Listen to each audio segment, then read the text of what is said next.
Nosferatu, the silent classic that redefined the horror genre, or as I like to call it, the original vampire flick that'll make you question your life choices, your taste in cinema, and possibly even your entire existence. But here we are, in 2025, talking about an ancient film from 1922. Why? Because its ending is still baffling, bizarre, and, let's be honest, a little bit laughable in hindsight.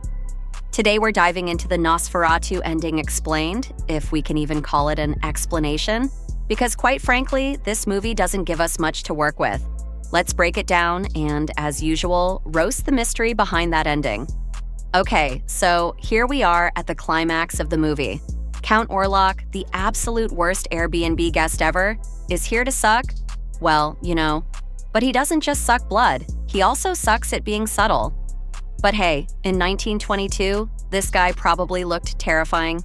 Today, he's like that uncle who shows up at family gatherings, hangs around in the corner, and doesn't know how to interact with anyone, so he just stares awkwardly and sips his drink. But I digress.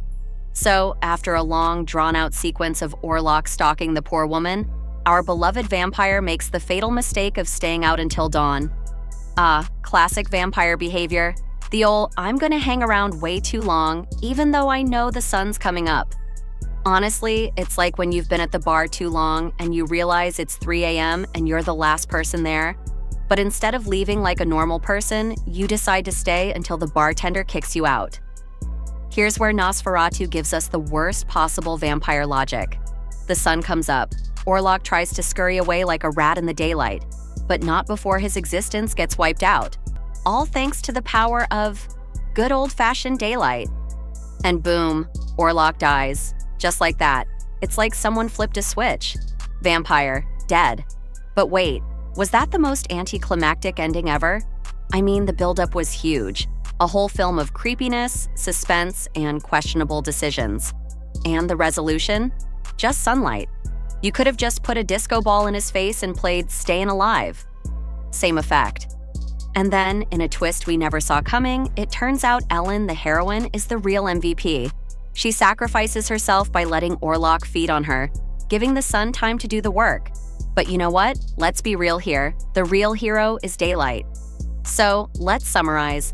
A vampire gets his existential crisis solved by a good old dose of UV rays.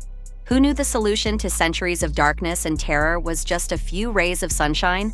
So, there you have it. Nosferatu, a film that's aged like fine wine in some ways, but in others it's a little, well, not so much. But you know what? That's what makes Nosferatu so iconic. It's weird. It's weird as hell. And if you're trying to make sense of that ending, well, good luck. It's like trying to understand a dream after eating too much cheese before bed. Anyway, that's all for today's breakdown of Nosferatu and its gloriously bizarre ending. If you enjoyed this roast, make sure to give a thumbs up, hit that subscribe button, and for the love of Nosferatu, don't invite any vampires over for dinner. They'll probably just suck your energy and your schedule. Until next time, keep those garlic cloves close, folks.